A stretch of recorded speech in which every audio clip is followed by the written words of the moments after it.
হে জীৱশ্ৰেষ্ঠ মানুহ, তোমালোকে পৃথিৱীলৈ মানুহ নামৰ উপাধি লৈ অহাৰ লগে লগে তোমাৰ ভগৱানৰ ওচৰত 5টা ধাৰ লাগি আহিছে।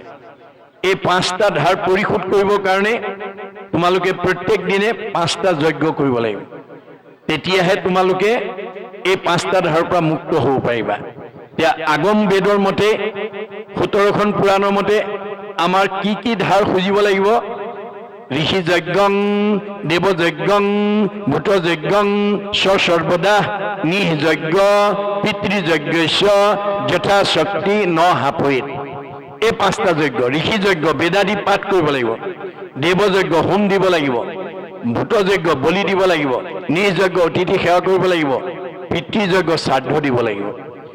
তেতিয়া আমাৰ 5টা ধাৰৰ পৰা আমি মুক্ত হ'ব পাৰিম।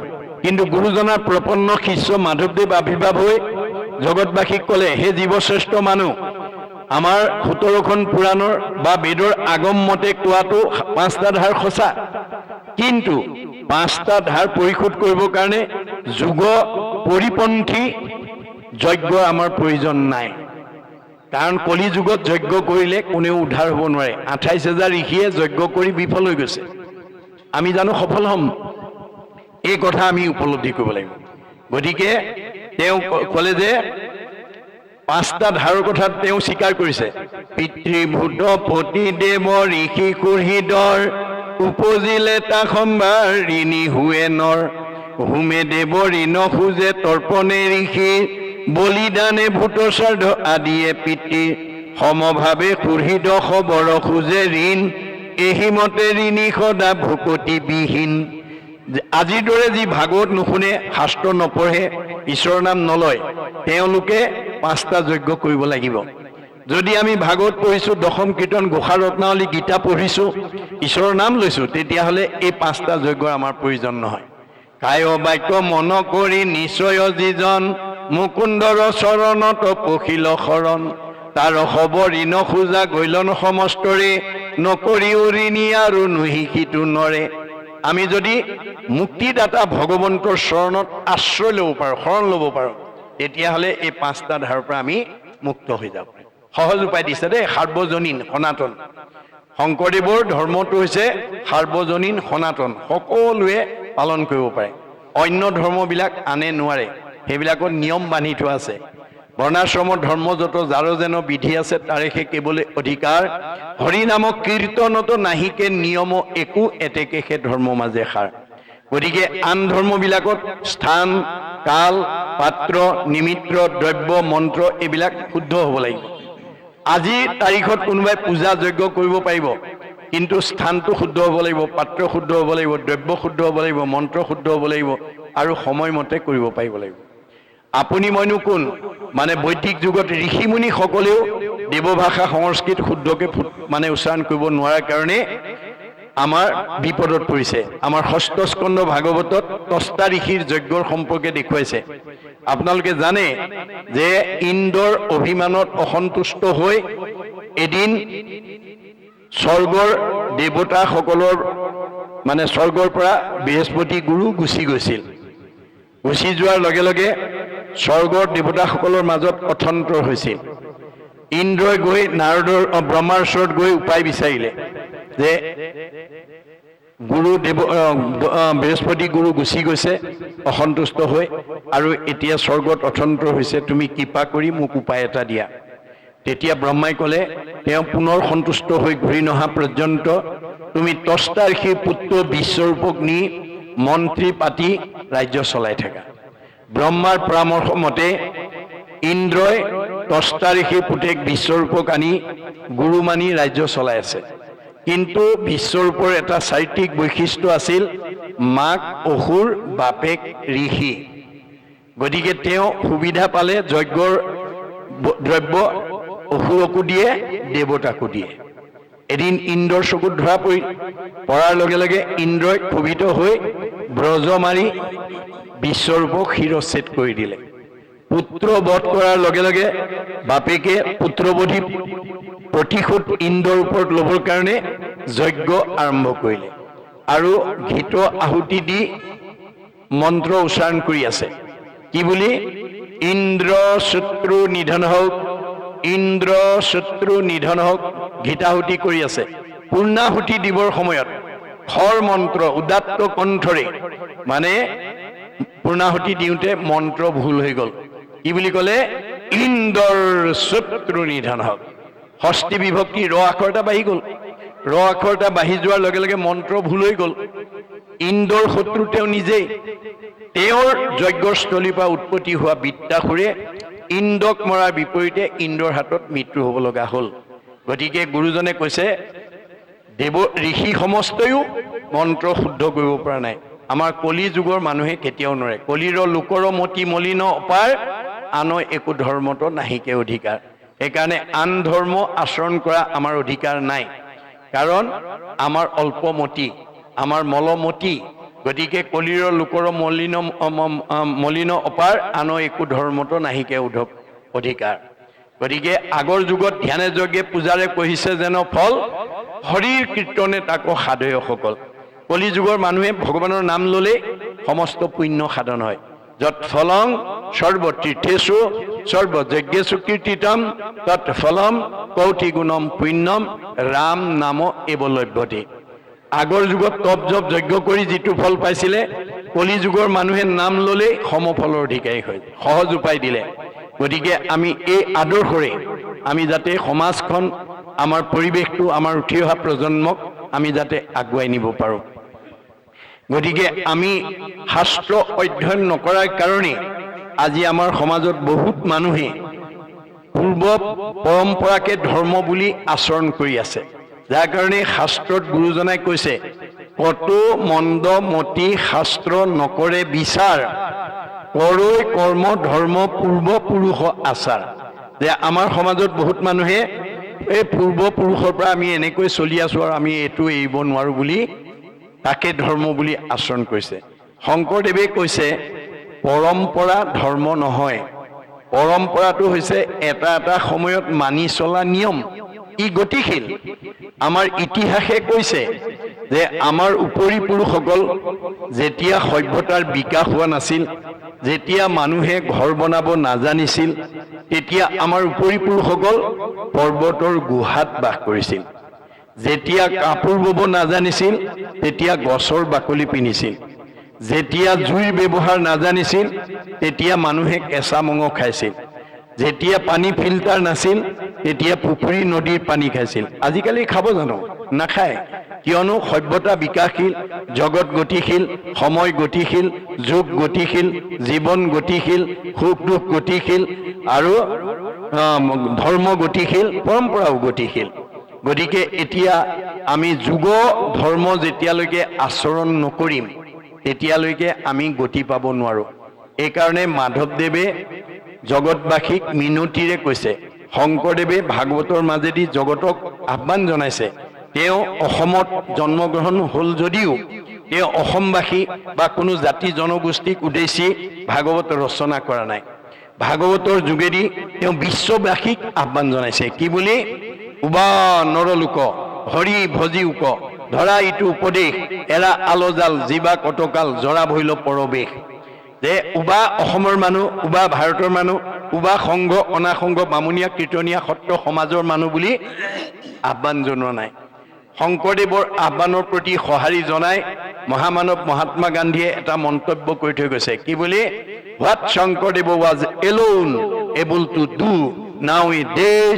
দি whole army of the English knowing people cannot do বিশ্বত এতিয়ালৈকে যিমানবিলাক গুৰু আৱিৰ্ভাৱ হ'ল শংকৰদেৱে বিশ্ব মানৱৰ কাৰণে যিমান অমূল্য অৱদান দি থৈ গৈছে পৃথিৱীত আৰু কোনো গুৰুৱে সিমান অৱদান দিব পৰা নাই আৰু সেইজন গুৰু অসম মাতৃৰ বুকুত আৱিৰ্ভাৱ হোৱাৰ কাৰণে অসমবাসীক তেওঁ ভূয়সী প্ৰশংসা কৰি থৈ গৈছে কি বুলি Assamese indeed fortunate for Shankardev has 5 centuries back given to Assamese people an ideal which is also my ideal of Ram Rajya.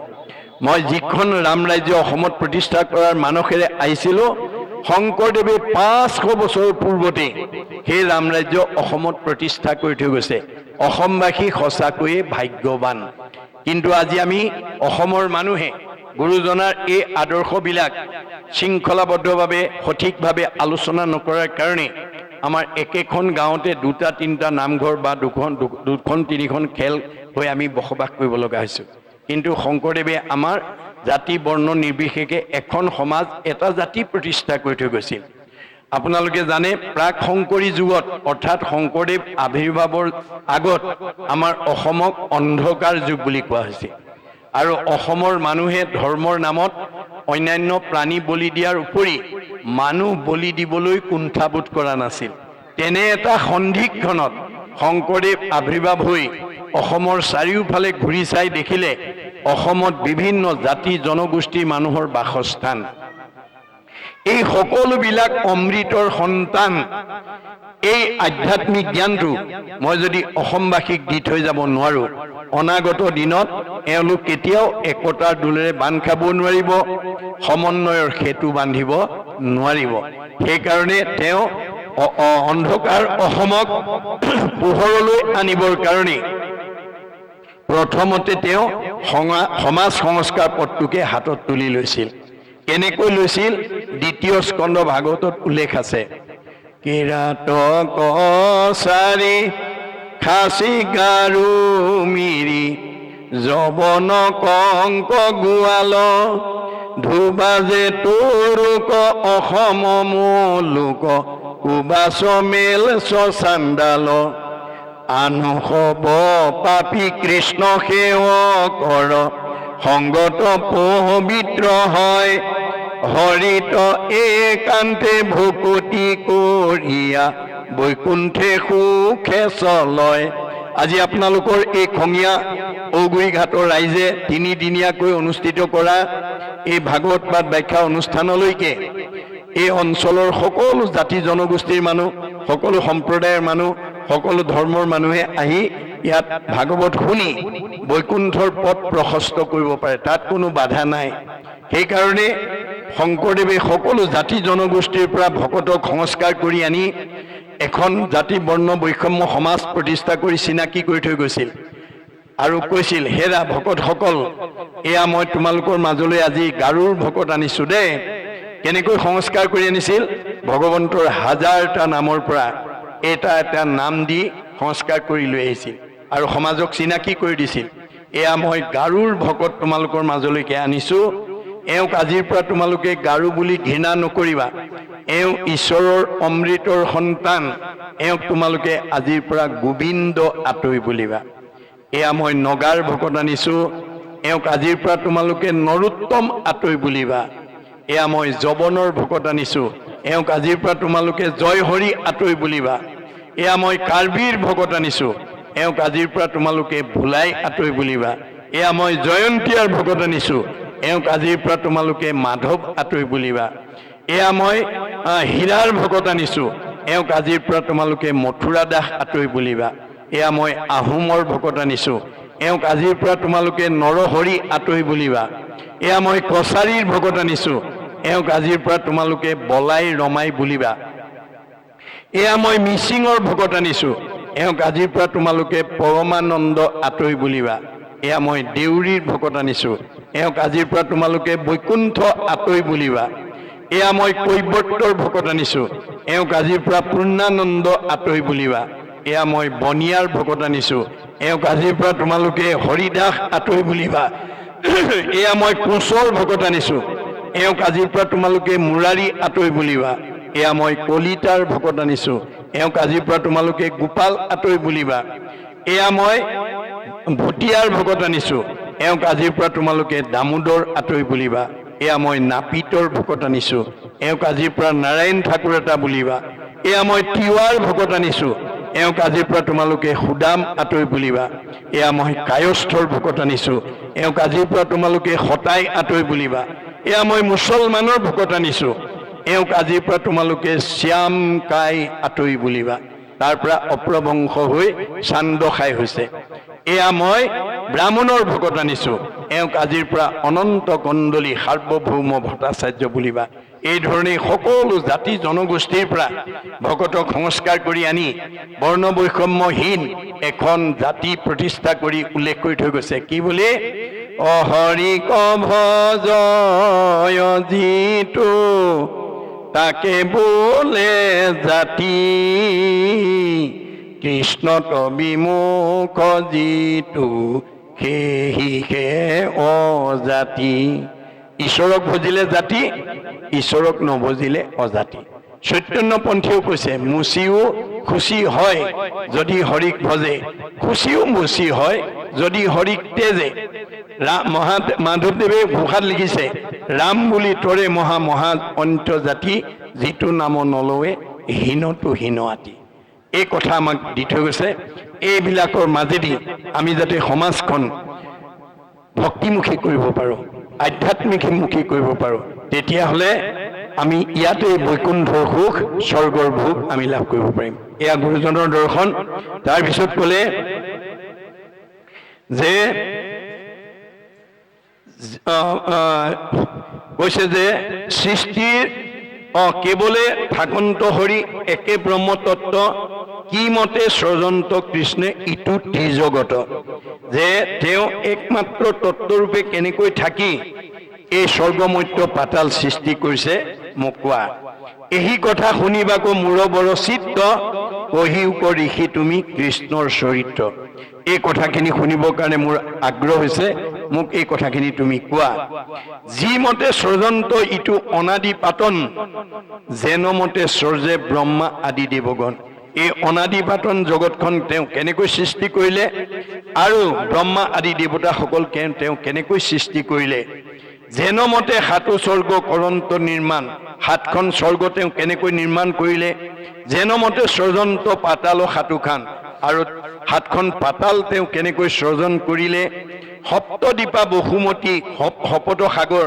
সপ্তদ্বীপা পৃথিৱী আৰু সাতখন সাগৰ যি মতে স্ৰজন্ত নদ নদী সৰোবৰ আৰু কেনেকৈ তেওঁ নদ নদী আৰু সৰোবৰবিলাক সৃষ্টি কৰিলে এই বিষয়ে মোক কোৱা এয়া আছিল পৰীক্ষিতৰ প্ৰশ্ন আমাৰ ভাগৱতত কৈছে একজনে যদি নাম উচৰৈ শুনে মানে পাপ সবাৰো হৰৈ আজি মাইক্ৰফোনৰ জৰিয়তে ভাগৱতৰ প্ৰতিধ্বনি যিমান দূৰলৈকে গৈছে মানুহটো দূৰৰ কথা মূৰ ভক্ত য'ত থাকে উদাৰ চৰিত্ৰ কীট পতংগ কুশিটো কৰে পবিত্ৰ এই অঞ্চলৰ মানে প্ৰাণী জগতৰো জীৱ জন্তু উপকাৰ হৈছে আৰু জগতৰ প্ৰদূষণ বায়ু সংশোধন হৈছে যিটো কৰ্ম আঁচনিয়ে জগতৰ কল্যাণ সাধন কৰে তেতিয়াহ'লে কৰোতাসকলৰ কি হ'ব পৰোপকাৰায় পুণ্যম আজি এই গাঁওখনৰ সমস্ত গাঁওবাসীৰ পুণ্য হ'ব গতিকে আমি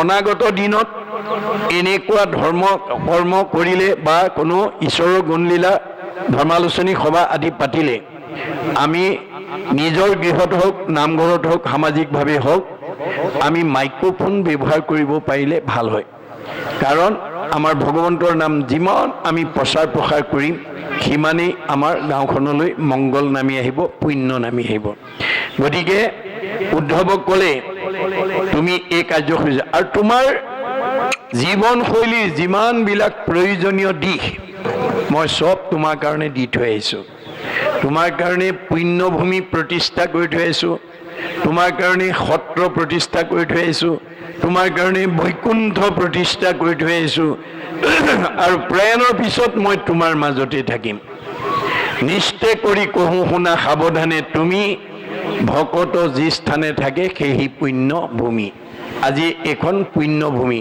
ভকতৰ অৱস্থান আৰু ভকতে য'ত ঈশ্বৰৰ গুণনাম শ্ৰৱণ কীৰ্তন কৰিব শ্ৰৱণ কীৰ্তন মোৰ কৰে যত্ৰ যত্ৰ দ্বিতীয় বৈকুণ্ঠ সেইটো তাকে বোলে সত্ৰ এইখন দ্বিতীয় বৈকুণ্ঠ এইখনেই হৈছে সত্ৰ নাৰদক কৈছে নহং তিষ্ঠামি বৈকুণ্ঠে যোগীনাং হৃদয়ে নচ মদ ভক্তা যত্ৰ গায়ন্তী তত্ৰ তিষ্ঠামি নাৰদ হে নাৰদ মোক বৈকুণ্ঠত বিচাৰি নাপাবা মই যোগীৰ হৃদয়ত নাথাকো মোৰ ভকতে য'ত মোৰ গুণ নাম লয় মই তাতেই থাকো এইটো কেৱল হিন্দু দৰ্শনেই নহয় বাইবেলতো কৈছে হুৱেৰ টু অৰ মোৰ এছেম্বল যি ঠাইত দুজন বা তাতকৈ অধিক মানুহ গোট খায় ইন মাই নেম মোৰ নাম লয় আই এম দেয়াৰ মই তাতেই থাকো আজি ভগৱান ইয়াত বিদ্যমান হৈ আছে আৰু উদ্ধৱক কৈছে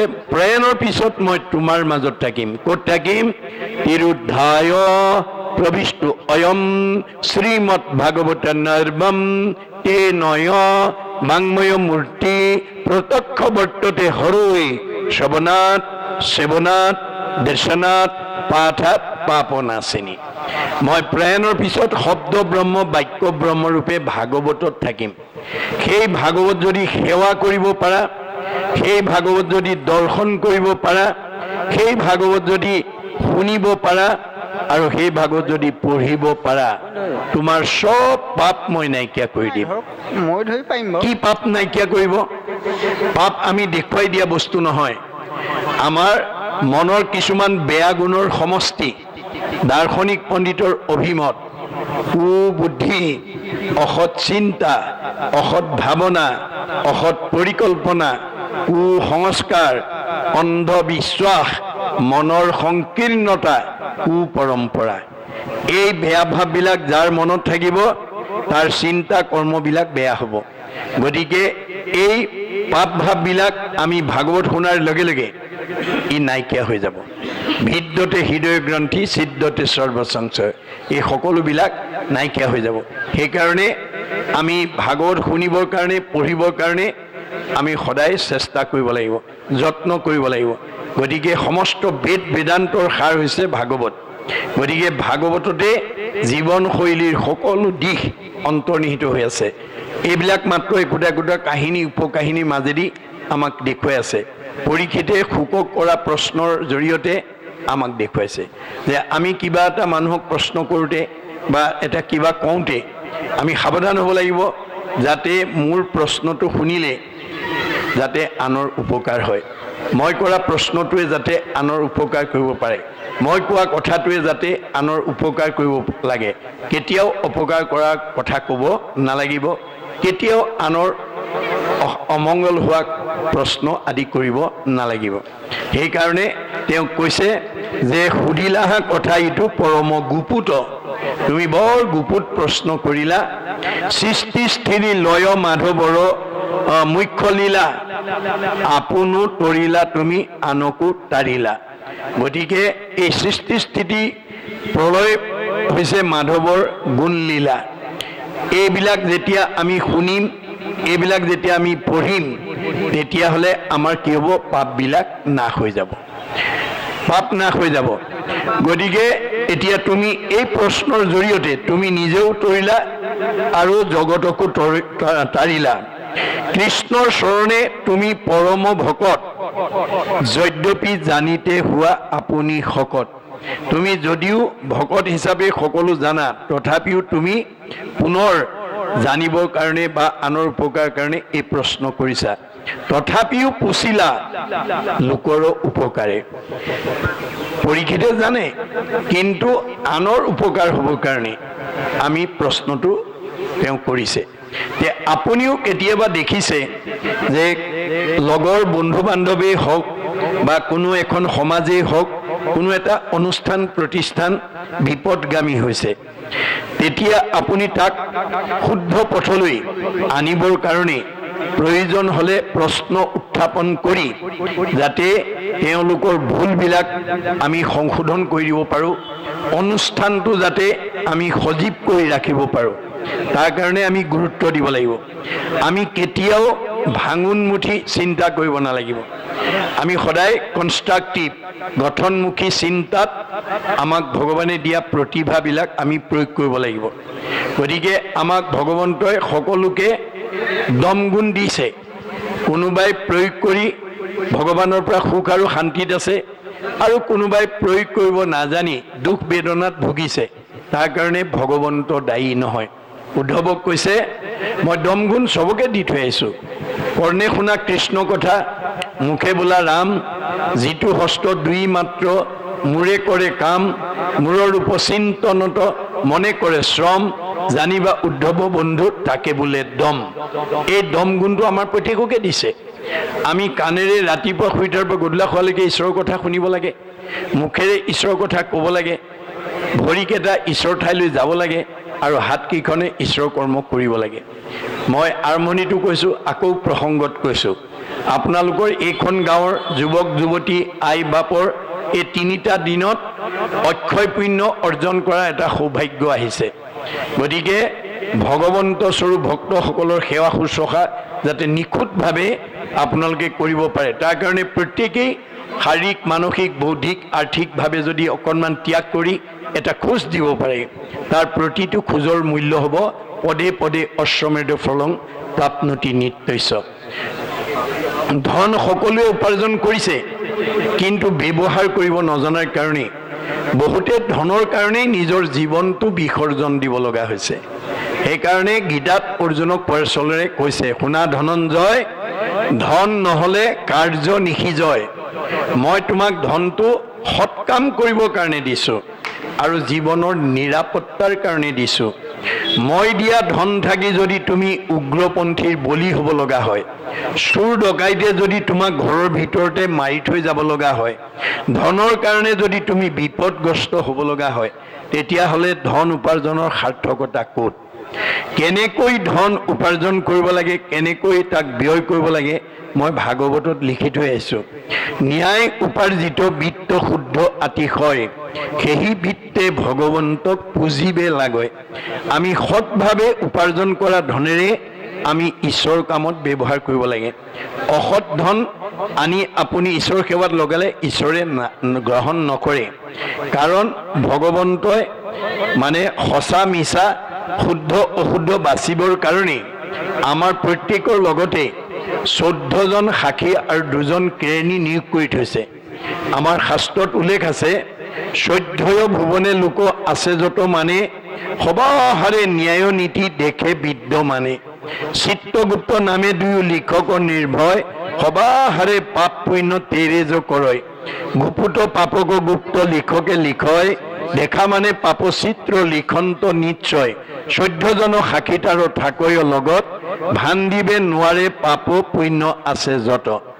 আপুনি ৰাতিপুৱা শুই উঠাৰ পৰা গধূলা খোৱালৈকে, জন্মৰ পৰা মৃত্যুলৈকে কিমান আনৰ উপকাৰ আৰু ভাল কাম কৰি পুণ্য অৰ্জন কৰিলে, আৰু কিমান আনক হিংসা অন্যায় কৰি পাপ অৰ্জন কৰিলে, চিত্ৰগুপ্ত নামৰ কেৰাণী 2জনে লিখি যাব। চিত্ৰই দেখা পাপটো লিখে, গুপ্তই নেদেখা পাপটো লিখে। মই ভাবিছোঁ আপোনালোক সকলোৱে মোলৈ চাই শুনি আছে, মই ঠিকেই ভাবিছোঁ। পিছে কোনোবাই হয়তো মোৰ মুখলৈ চাই আছে, কিন্তু মনে মনে ঘৰত এৰি থৈ অহা ল'ৰা ছোৱালীকেইটা বা ঘৰৰ কাম বা ব্যৱসায় কথা ভাবি আছে, বা অহাকালিলৈ কিবা কৰ্মৰ কথা চিন্তা কৰি আছে। তেতিয়া সেই ভাৱনাটো গুপুত কেৰেণীয়ে বুজি পাব, পাই লগে লগে আপোনাৰ আজিৰ অনুষ্ঠানত বহি থকা সময়ত যিমানটো পুণ্য পাব লাগে তাৰ পৰা কাটি দিব। আমাৰ ইয়ালৈ অহা মানে আমাৰ 100% পুণ্য হয়। উপজয় পুণ্য পাপ হুৱে দূৰ, মিলে মহামুখ্য সুখ প্ৰচুৰ। গতিকে আমি ঈশ্বৰৰ কথা শুনিলে পুণ্য হ'ব, পাপবিলাক দূৰ হ'ব, আৰু আমি মনে ভবা সুখটো পাম। গতিকে আমি কোনে কিমান শ্ৰদ্ধাৰে শুনিছোঁ সেইটো চিত্ৰগুপ্তই চাই থাকে। অৰ্জুনক কৈছে, জীৱনৰ যিটো দিনত যিটো মুহূৰ্তত সাধুৰ সংগত বহি মোৰ নিৰ্মল গুণৰ কথা শ্ৰদ্ধাৰে শুনিবা, সেইদিনা তুমি দুগুণ পাপৰ পৰা নিজক মুক্ত কৰিব পাৰিবা, আৰু যদি অশ্ৰদ্ধাই শুনা এগুণ পাপৰ পৰাহে মুক্ত হ'ব পাৰিবা। অপৰম মংগল নাম যিপুনু শ্ৰদ্ধাই শুনৈ, হৰৈ পাপ তাহাৰ দুগুণ, অনিচ্ছাত এক গুণ, শ্ৰদ্ধাত দুগুণ নাম। এই মতে বুজিবা অৰ্জুন, যে আমি যিমান শ্ৰদ্ধাৰে শুনিম আমি দুগুণ পাপ নাইকিয়া কৰিব পাৰিম। যদি অন্যমনস্ক হৈ শুনো, তেতিয়াহ'লে এগুণ পাপৰ পৰাহে আমি মুক্ত হ'ব পাৰিম। বাস্তৱত যদি আপোনালোকে চায়, ইতিমধ্যে 10ম শ্ৰেণী মেট্ৰিক পৰীক্ষা হৈ গৈছে, হাই ছেকেণ্ডেৰী পৰীক্ষা হৈ গৈছে। একেখন স্কুলৰে 10ম মানৰ ছাত্ৰ, একেকেইজন মাষ্টৰে পঢ়োৱা একেখন প্ৰশ্নৰে উত্তৰ লিখি ফলাফল বেলেগ বেলেগ। স্কুল একেখনেই, শ্ৰেণী একেটাই, পঢ়োৱা মাষ্টৰ একেকেইজনেই, প্ৰশ্ন কাকত একেখনেই, কিন্তু ফলাফল বেলেগ বেলেগ কিছুমান ছাত্ৰই সেইখন প্ৰশ্ন লিখি ষ্টেণ্ড মাৰ্ক পায় কিছুমানে ডিষ্টিংশ্যন মাৰ্ক পায় কিছুমানে ষ্টাৰ পায় কিছুমানে লেটাৰ কোনোবাই ফাৰ্ষ্ট ডিভিজন কোনোবাই ছেকেণ্ড ডিভিজন কোনোবাই থাৰ্ড ডিভিজন কোনোবাই ফেইল কৰে ৰহস্য ক'ত এই ৰহস্য ভেদ কৰিবৰ কাৰণে আমাৰ ছাত্ৰ ছাত্ৰী সকলো ভাগৱত শুনিবলৈ আহিব লাগে আমাৰ দাৰ্শনিক পণ্ডিতে কৈছে মোৰ ইউ ৰিড মোৰ ইউ লাৰ্ণ যি ছাত্ৰই বেছি পঢ়িব সি বেছি জ্ঞান আয়ত্ত কৰিব মধ্যম পঢ়াজনে মধ্যম জ্ঞান আয়ত্ত কৰিব আৰু কম পঢ়াজনে কম জ্ঞান আয়ত্ত কৰিব তেওঁ অধ্যয়নৰ ওপৰতে ফলাফলটো নিৰ্ভৰ কৰিব সেইকাৰণে নীতি বচনত কৈছে ছাত্ৰানাং অধ্যয়নং তপ আমাৰ ছাত্ৰ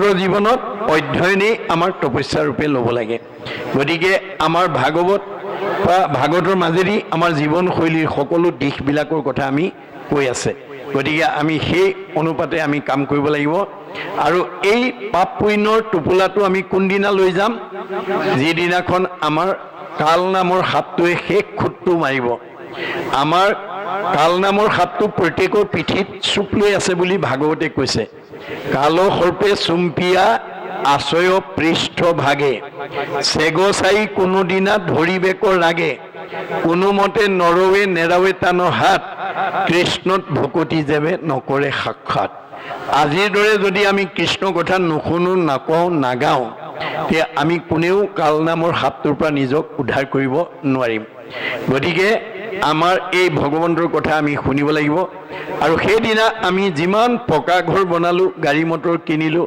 মাটি সম্পত্তি ল'লোঁ চববিলাক ইয়াত এৰি থৈ যাব লাগিব পুত্ৰ ভাৰ্যা ঐশ্বৰ্য থাকিব ঐতে পৰি পাপ পুণ্য দুই যাব লগত সত্তৰি কিন্তু পাপ আৰু পুণ্য আমাৰ লগত যাব আমি যিমান ধন টকা পইচা সম্পত্তি ঘটিলোঁ চব এৰি থৈ যাম কিন্তু পাপ পুণ্য দুটা লৈ যাব লাগিব মনত ৰাখিব দেই অসীম কৰ্মবিন্ধৰ ভিতৰত পাপ পুণ্য হ'ল আটাইতকৈ মুখ্যতম কৰ্মবন্ধ এই দুটা আমাৰ যাওঁতেও লৈ যাওঁ আৰু আহোঁতেও লৈ আহোঁ যাওঁতে তলফালে লাগি যায় আহোঁতে ওপৰ ফালে লাগি আহে সেইকাৰণে ভাগৱতত কৈছে পুত্ৰ ভাৰ্যা ঐশ্বৰ্য থাকিব ঐতে পাপ পুণ্য দুই যাব লগত সত্তৰি পাপ পুণ্য দুটা পিছত গৈ থাকিব আৰু আপোনাৰ গোটেই জন্মৰ পৰা মৃত্যুলৈকে যিবোৰ কাম কৰিলোঁ তাৰ প্ৰতিবেদনৰ ফাইলটো চিত্ৰগুপ্ত কেৰেণীয়ে নি যমৰজাৰ টেবুলত জমা দিব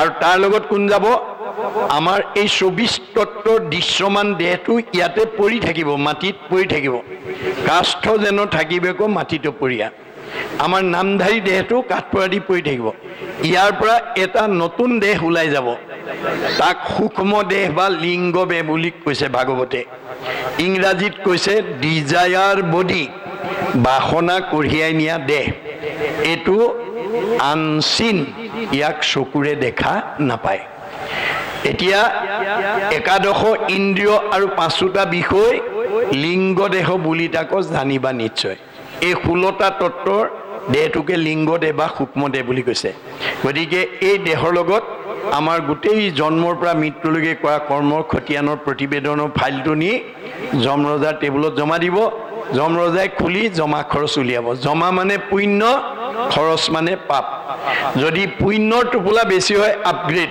ওপৰলৈ যাব আজি আপুনি য'ত আছে তাতকৈ বহুত ওপৰত জন্ম ল'ব লাগিব আৰু সুখ ভোগৰ কাৰণে আহিব লাগিব আৰু যদি আপোনাৰ পাপৰ টোপোলাটো বেছি হয় তেতিয়াহ'লে ডিগ্ৰেড তললৈ যাব লাগিব অধোগতি এতিয়া য'ত আছে তাতকৈ নিজ যোনিত জন্মগ্ৰহণ কৰি নিজ ঠাইত জন্মগ্ৰহণ কৰি শাস্তি ভুগিবৰ কাৰণে আহিব লাগিব গতিকে পুণ্য লৈ গ'লেও আহিব লাগিব পাপ লৈ গ'লেও আহিব লাগিব পুণ্য লৈ গ'লে সুখ ভোগৰ কাৰণে আহিব লাগিব আৰু পাপ লৈ গ'লে দুখ ভুগিবৰ কাৰণে আহিব লাগে এই হৈছে জন্ম চক্ৰ চক্ৰবত পৰিৱৰ্তনতে দুখানিছ সুখানিছ তেতিয়া উদ্ধৱে ক'লে এতিয়া আমি যদি পুণ্য লৈ গ'লেও আহিব লাগে পাপ লৈ গ'লেও যদি আহিব লাগে তোমাৰ ওচৰলৈ আমি কেনেকৈ যাম তেতিয়া উদ্ধৱক ভগৱানে কৈছে মাধৱে বুলন্ত সখী শুনা সবে ভেদ মূৰ ভকতিষে কৰে কৰ্মবন্ধ চেত আজিৰ দৰে যদি আমি জীৱন্ত অৱস্থাত যদি প্ৰথম স্কন্ধৰ পৰা দ্বাদশ স্কন্ধ ভাগৱত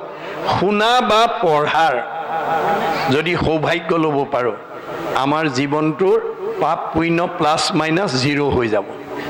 মনত ৰাখিব কথাটো। ভকতিয়ে নাইকিয়া কৰি দিব আৰু তেতিয়া আমাৰ জীৱটো 3টা লেয়াৰ ভেদ কৰি বৈকুণ্ঠলৈ গুচি যাব। এয়া হৈছে ভাগৱতৰ নিয়ম, ভাগৱতৰ কোৱা আদৰ্শ। আমি এইখিনি নিজেও শিকিব লাগিব আৰু উঠি অহা প্ৰজন্মক শিকাব লাগিব। গতিকে আমাৰ জীৱৰ কৰ্মৰ ওপৰতেই সুখ দুখটো নিৰ্ভৰ কৰে। কৰে শুভ কৰ্ম গুণৰ ইচ্ছাই কৰ্মফলে জীৱে সুখ দুখ পায়। গতিকে আমি কেতিয়াও যাতে বেয়া কাম কৰি আনক দুখ কষ্ট দি মই যাতে সুখী হ'ব লগা বিচাৰিব নালাগে, তাৰ প্ৰতি গুৰুত্ব দিব লাগিব। আপুনি কাৰোবাক দুখ কষ্ট দিব পাৰিব, সেইটো ক্ষমতাও আছে, সমৰ্থও আছে, কিন্তু আপোনাৰ কি হ'ব? পাপায় পৰপীড়নম। আনক দুখ দিয়াৰ লগে লগে আমাৰ পাপ হ'ব আৰু পাপ হোৱাৰ লগে লগে আমাৰ জীৱনলৈ দুখ দুৰ্গতি নামি আহিব আৰু আয়ুস কাটি দিব। আনক হিংসা কৰা মানুহ কেতিয়াও 100 বছৰ জীয়াই থাকিব নোৱাৰে। এয়া আমাৰ ভাগৱতৰ মত। এইখিনি আমি জানিব লাগিব। সেইকাৰণে কৈছে যে নিৰ্পতিক প্ৰশংসিয়া থিৰ কৰি মন, হৃদয়ত চিন্তিলন্ত কৃষ্ণৰ চৰণ। তেওঁ সেই পৰীক্ষিতৰ কথা শুনি তেওঁ হৃদয়তে চিন্তা কৰি পৰীক্ষিতক প্ৰশংসা কৰি কৈছে, জয় কৃষ্ণ মুখে উচ্চাৰিলা, পুৰাতন কথা কহিবাৰ আৰম্ভিলা। এতিয়া পুৰণি কথা ক'বৰ কাৰণে তেওঁ আৰম্ভ কৰিছে। কহিবো নিৰ্পতি সৃষ্টি লীলা কথা পাছে, শুনা যেন মতে বহুমতি ৰহি আছে। যে সৃষ্টিৰ যি লীলা, এই কথা তোমাক মই ক'ম, তুমি শুনিবা। কেনেকৈ পৃথিৱীখন ৰৈ আছে, ওপৰলৈ বা তললৈ বহি যোৱা নাই কিয়, এই বিষয়ে মই তোমাক ক'ম, শুনা। পৃথিৱীৰ অধসাটো পাতালৰ তলে, ব্ৰহ্মাণ্ডকো বেৰিয়া কেৱলে আছে জলে। যে আমাৰ পৃথিৱীৰ তলত 7 পাতাল আছে, ইয়াক পানীৰে ভৰি আছে। গুল্মৰূপে ধৰি আছা জলৰ ওপৰে, 50 কোটি পোহৰৰ বহল কলেবৰে। যে 50 কোটি পোহৰৰ বহল মানে পৰিৱেশৰ মাজত পৃথিৱীখন কাছৰূপে তেওঁ ধৰি আছে। কুৰ্মৰ ওপৰে সৰ্পৰূপে ভগৱন্ত, হাজাৰেকো ফণা সমে আচন্ত অনন্ত। আৰু সেই কাছৰ ওপৰত তেওঁ 1000 ফণাৰে সৈতে অনন্ত ৰূপে বহি আছে। সূৰ্য সম জলৈ মহা ফণি মণি যত, শৃংগে সমনীতে যেন ধবল পৰ্বত। গতিকে তেওঁৰ সেই মূৰত যিবিলাক মানে ফণি আছে, মণি ৰূপে শৃংগ ৰূপে যিবিলাক জিলিকি আছে, সেই ধবল মানে বগা পৰ্বতৰ দৰে জিলিকি আছে। তানে 8 ফণা 8 দিশে গৈল বৈ। তাৰ 8টা ফণা 8 ফালে 8 দিশত আছে। 8 দিগগজ ওপৰে তাৰ ৰৈ, আৰু 8টা হাতী তাৰ ওপৰত আছে। 12,000 পোহৰৰ পথলৈ, 12,000 পোহৰ পথ তেওঁ আগুৰি আছে।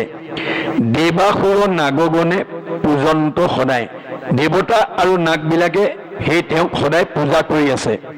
বলৰ দৰ্পত আতি মহালীলা হৰি, 8 পৰ্বত পিঠিত আচৈ ধৰি। গতিকে বলৰ দৰ্পত মহালীলা কৰি ভগৱন্তই এই কুৰ্মৰ ৰূপত পৃথিৱীখন ধৰি আছে।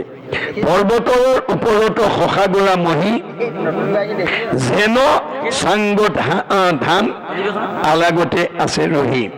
যে পৰ্বতৰ ওপৰত শশাগৰা মহি পৃথিৱী আছে, আৰু চাঙৰ ওপৰত যেনেকৈ ধান আলাগতে থাকে তেনেকৈ তেওঁ ধৰি আছে। যি দিশৰ দিগগজ লৰাৱে নিজক কাই, সি দিশৰ পৰা জানা ভূমিকম্প হয়। এই 8টা দিশত যি হাতীয়ে গজই যি ধৰি আছে, তেওঁলোকে যদি নিজৰ অংগ কেতিয়াবা লৰাই দিয়ে, তেতিয়া গোটেই পৃথিৱীখন কঁপি উঠে বা ভূমিকম্প হয়। এইখিনিকে আমাক সৃষ্টিৰ পাতনিৰ সম্পৰ্কত ক'লে। ইয়াৰ পৰৱৰ্তী পদে আমাক কি ক'ব আমি আকৌ পুনৰ পদবন্ধে আলোচনা কৰিম। বাহক।